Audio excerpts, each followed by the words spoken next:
Good morning student. आज हम class 7th के चतुर्थ पाठ हास्य बालक कवि सम्मेलन का अध्ययन करेंगे। हास्य बालक कवि सम्मेलन यानी कि हंसाने वाले कवियों का सम्मेलन, यानी कि एक सम्मेलन जिसमें कि सारे कवि हास्य कवि होते हैं जो अलग अलग प्रकार के काव्यों से अब लोगों का मनोरंजन करते हैं। अब हम चैप्टर स्टार्ट करते हैं। विविध वेशभूषाधारिणी चत्वारः बालकव्य मंचस्य उपरि उपविष्टा सन्ति। विविध वेशभूषाधारी यानी कि अनेक प्रकार की, विविध यानी अलग अलग प्रकार की, वेशभूषा यानी कि वस्त्रों को धारण किए हुए, चत्वार यानी कि चार, बालकव्य यानी कि बालक, मंचस्य उपरि उपविष्टा सन्ति मंच के ऊपर बैठे, उपविष्ट यानी बैठे हैं, यानी अलग अलग वेशभूषा को धारण करके चार बालक मंच के ऊपर बैठे हैं। अधः श्रोतारः हास्य कविता श्रवणय उत्सुकता सन्ति कौतूहलः च कुर्वन्ति। अध यानी कि नीचे, श्रोतार यानी कि दर्शक, हास्य कविता श्रवण से यानी कि हास्य कविता को सुनने के लिए, उत्सुकता यानी कि उत्सुक, संति मतलब है कि जो नीचे जो लोग बैठे हैं सुनने के लिए, जो कवि सम्मेलन को सुनने के लिए आए हैं, हास्य कविता सम्मेलन को, वह कवियों के द्वारा उन हास्य काव्यों को सुनने के लिए बहुत ही उत्सुक है। संति कोलाहल च कुर्वन्ति, और वह कोतूहल यानी कि शोर कर रहे हैं। अब ये देखिए, जैसा कि चित्र में दर्शाया गया है, सभी लोग बैठे हुए हैं, चार बालक ऊपर बैठे हुए हैं और जो मंच का संचालक है वह मंच से आदेश दे रहा है दर्शकों को। संचालक अब क्या आदेश दे रहा है कि अलम कौतूहलेन, अलम का मतलब मना करना या मत करना, अलम पंचमी विभक्ति के लिए प्रयोग होता है। तो अलम कौतूहलेन यानी कि कुशोर, कि शोर मत करो। अध परम हर्ष से अवसर, आज बहुत ही हर्ष का यानी प्रसन्नता का अवसर है। यत् अस्मिन् कवि सम्मेलन काव्य हंतार है, आज यह जो कवि सम्मेलन है उसका संचालन किया जा रहा है और काव्य हंतर है। और इस कवि सम्मेलन में काव्य हंतार यानी कि नाश करना, काव्य का नाश करने वाले, कालयापकाश्च यानी कि समय को बर्बाद करने वाले, और भारत से यानी कि भारत के हास्यक विदुरंता, हास्य और विदुर यानी कि जो श्रेष्ठ कवि है उनका समागता यानी कि समागम हुआ है। यानी कि यहाँ पर क्या होता है कि मंच से जो हास्य कवियों का जो मंच है, उस मंच का जो संचालक है वह दर्शकों से कहता है कि दर्शकों को कहता है कि आप शोर मत कीजिए, आज बहुत ही प्रसन्नता का विषय है कि आज इस कवि सम्मेलन में काव्यों का हंत यानी काव्यों का नाश करने वाले, यानी वो मजाक में कह रहा है कि काव्यों का नाश करने वाले और समय को बर्बाद करने वाले भारत के जो हास्य के श्रेष्ठ कवि हैं उनका समागम यहाँ पर हुआ है। यानी कि हंसी मजाक करता हुआ वह कहता है ऐसा। यही करताल ध्वनिया वयम तेषाम स्वागतम कुरुमे, आइए हम करताल ध्वनि से, करताल यानी ध्वनियों के तालियों को बजाते हुए हम जो है उन कवियों का स्वागत करते हैं, उन कवियों का स्वागत करते हैं। यानी कि वो जो कवि हैं उनके बारे में वो कह रहा है कि ये जो कवि हैं ये कैसे हैं, काव्यों का हरण करने वाले हैं, नाश करने वाले हैं और उस समय को बर्बाद करने वाले हैं। ऐसे भारत के विदुर कवि हमारे बीच में, यानी कि विद्वान कवि जो है हमारे बीच में प्रस्तुत हैं और हम तालियों के साथ में इनका स्वागत करते हैं। गजाधर, जो गजाधर है वह कहता है सर्वोभरसिकेभ्य नमो नमः, कि सभी फालतू लोगों को मेरा प्रणाम। अब वह मजाक करता हुआ कहता है, गजाधर जो एक कवि है, पहला कवि है यह, अब वो कह रहा है कि सभी जो फालतू लोग हैं उनको मेरा प्रणाम। प्रथमत्वद अहम आधुनिक वेद्यम उद्देश्य सौख्य काव्य श्रवंती, कि सबसे पहले तो मैं जो आधुनिक वैद्यम का मतलब चिकित्सक जो हमारे डॉक्टर्स हैं वर्तमान के, उनके बारे में मैं तुम्हें कवि काव्य सुनाऊंगा। कि सबसे पहले मैं आधुनिक चिकित्सक के बारे में कुछ कहना चाहता हूँ। स्वकीय काव्य श्रवंती, आप मेरा काव्य सुनिए। अब वो क्या कहता है, वेदराज नमस्तुभ्य यमराज सहोदर है, कि हे वेदराज नमस्तुय, आपको मेरा प्रणाम। यमराज सह उदर, यानी कि यमराज के छोटे भाई को मेरा, सगे भाई को मेरा प्रणाम। कि यमराज मतलब जो डॉक्टर होता है ना, उसको यमराज का भाई बताया गया है, क्योंकि यमराज भी हमारे प्राण लेते हैं और जो डॉक्टर होते हैं वह भी हमारे प्राणों को बचा भी सकता है और उनको जाने भी दे सकता है। तो इसीलिए यहाँ पर जो यमराज है उसको छोटा भाई कहा गया है, सगा भाई कहा गया है यमराज का। कि हे वेदराज आपको प्रणाम, यमराज के सगे भाई को मेरा प्रणाम। यमस्तु है हरंती प्राणाम, कि यम तो जो यमराज जी हैं वो तो केवल प्राणों का ही हरण करते, हरंती प्राणम यानी प्राणों का ही हरण करते हैं। वेद्य प्राणाम धनानी च, और वेद्य प्राणानाम यानी कि वैद्य जो होता है वह तो प्राणों का के साथ में धन का भी हरण कर लेता है। इस श्लोक का पूरा अर्थ है कि वेदराज यानी कि चिकित्सक महोदय या डॉक्टर को मेरा प्रणाम, जो कि यमराज के छोटे भाई हैं उनको मेरा प्रणाम, क्योंकि यमराज तो केवल प्राणों को ही हरण करते हैं, परंतु जो वैद्य है, जो चिकित्सक है, वह प्राणों के साथ साथ में धन का भी हरण कर लेते हैं। सर्वे उच्चे हंती, सभी ऊंचे स्वर में हंसने लगते हैं। जब उस कवि की यह बात सुनते हैं सभी लोग तो ऊंचे स्वर में हंसने लगते हैं। कालांतक, अरे वेदस्तु सर्वत्र परंतु न तो मादृश्य कुशल जनसंख्या निवारणे ममापि काव्यम इदम श्रुवंती भवंत।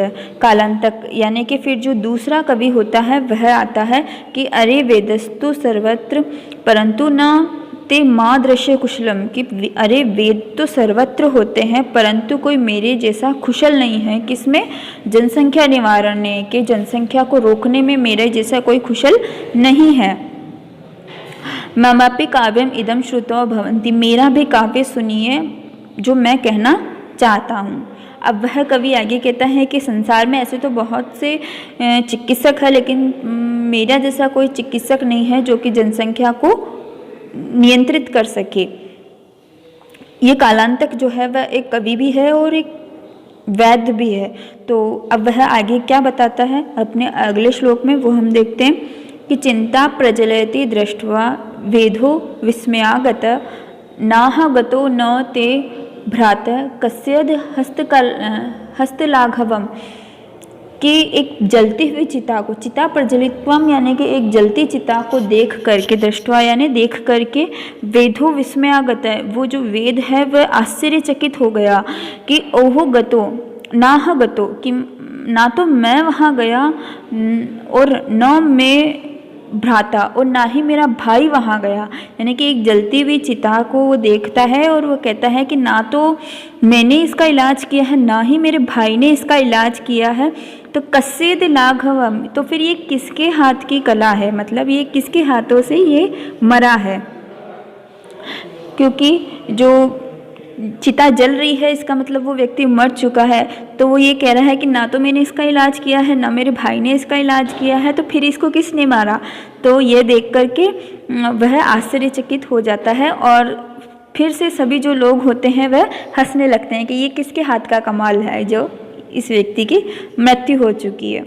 ऐसा सुनकर के सभी लोग फिर से हंसने लगते हैं। फिर एक तोंदिल जो अगला कवि है वह आता है। तोंदिल मतलब मोटा, मोटे पेट वाला। तुंद से ऊपरी हंसते आवर्तन, वह जब मंच पर आता है तो वह अपनी तोंद के ऊपर, अपने पेट के ऊपर हाथ फेरता हुआ आता है। तोंदिल भो, वह जो है तोंदिल जो मोटा कवि था वह आकर के बोलता है ममपि काव्य श्रुत्वा, कि मेरा भी काव्य सुनिए, जीवन धारेते, और जीवन में धारण कीजिए। ऐसा कह के वह अपना काव्य बोलता है।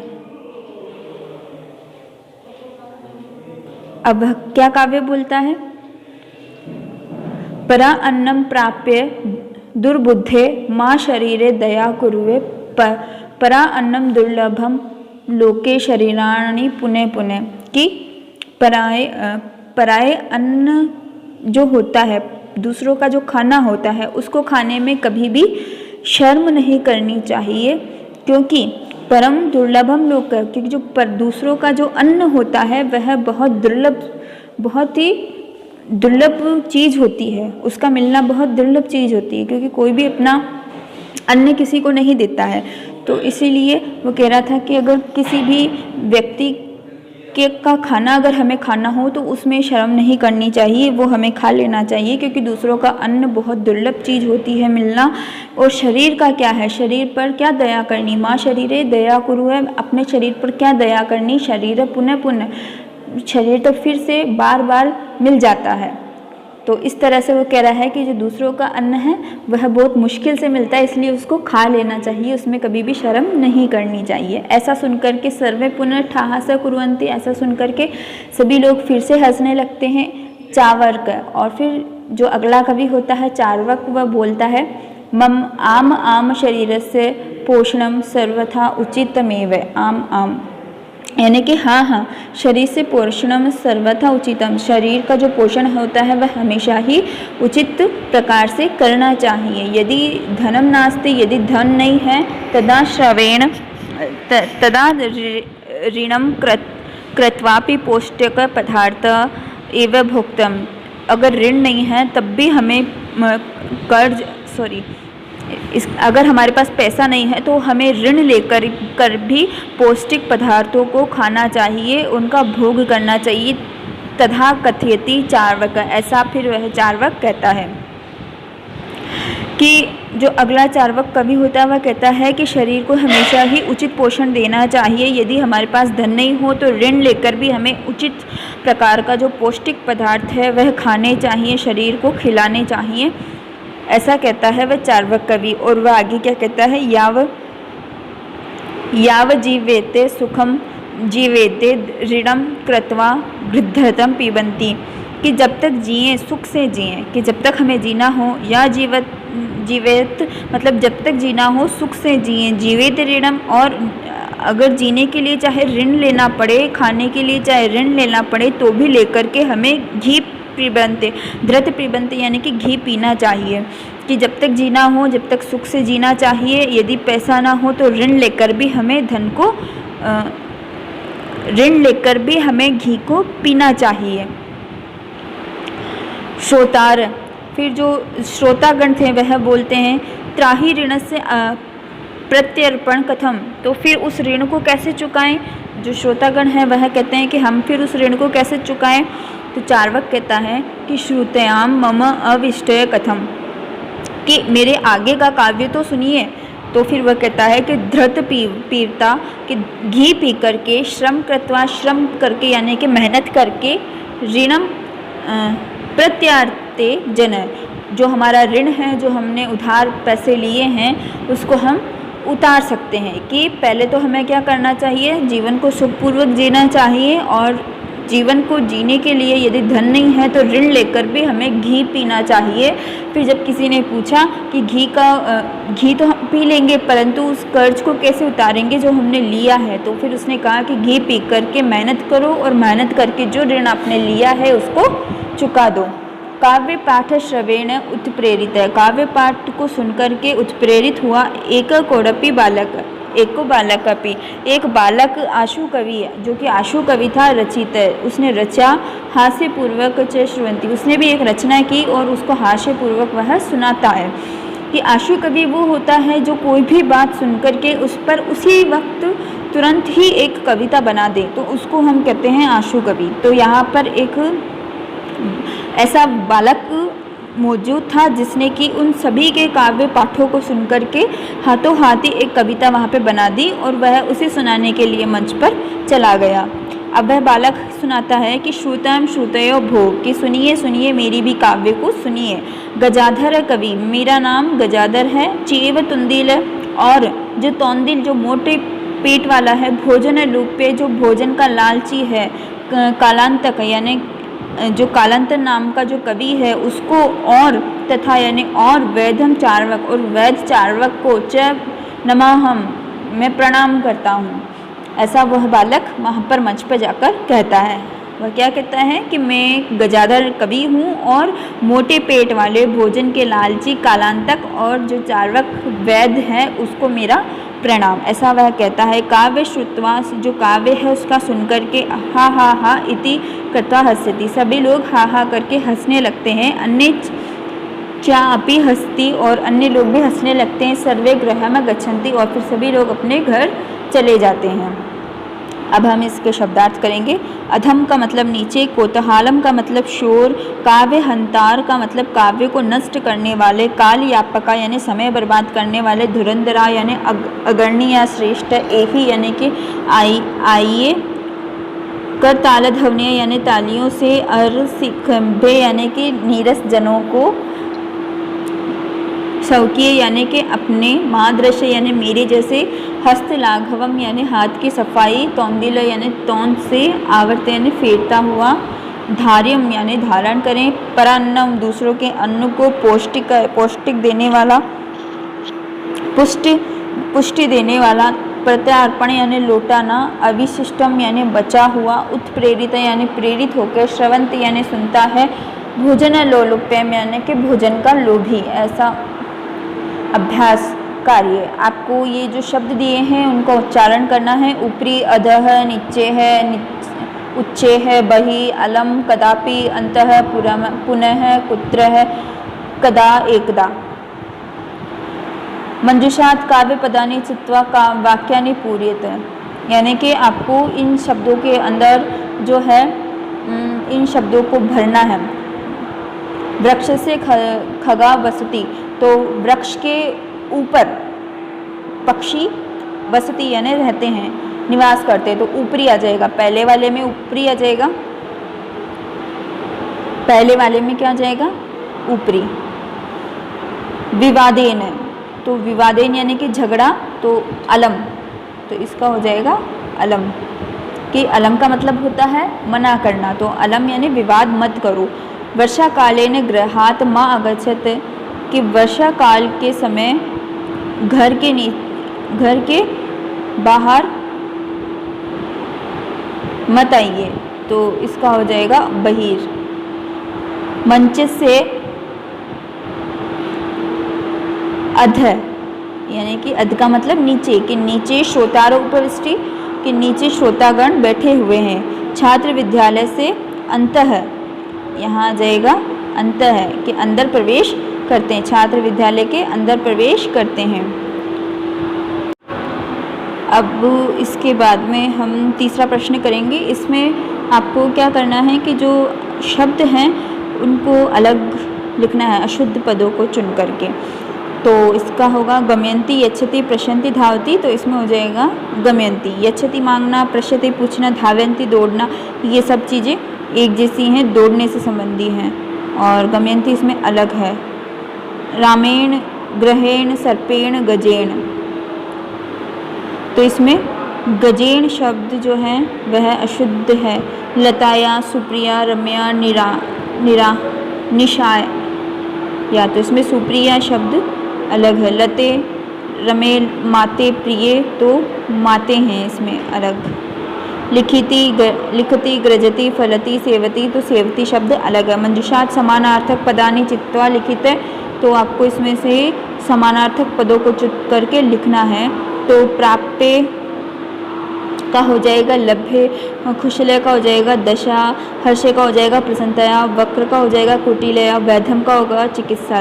फिर अधोलिखिता नाम प्रश्नानि उत्तराणि पदेन, एक पदेन लिखति, यानी कि एक पद में आपको लिखना है। चत्वारः के कौतूहल कुर्वन्ति, कौन कुतूहल करते हैं? श्रोतारः।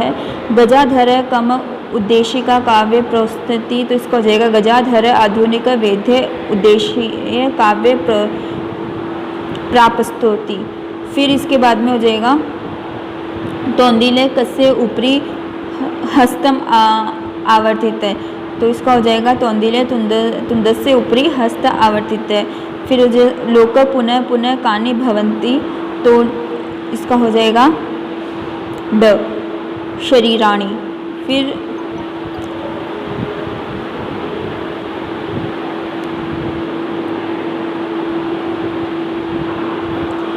शरीराणी। फिर दशम ग्रह का, तो ये हो जाएगा जामाता। क्वेश्चन नंबर 6, मंजूषात् पदानि चित्वा कथा या पूर्ति कुरुते। आपको इन पदों के द्वारा कथा की पूर्ति करनी है, जो कि ये नीचे दी हुई है। पुरा एकस्य नृप एक वानरा अस्ति। तो इस तरह से आपको इस पूरी कथा को, तो ये पूरी कथा ऐसे हो जाएगी। पुरा एकस्य प्रिय एकस्य नृपस्य एक पुरा एकस्य नृपस्य एकः प्रिय वानर अस्ति। एक बार एक राजा का एक प्रिय वानर था, यानी कि बंदर था। एकदा नृप सुप्त आसीत्, एक बार वह सो रहा था, राजा सो रहा था। वानर व्यंजनेन तम आजीव्यति, वानर जो था वह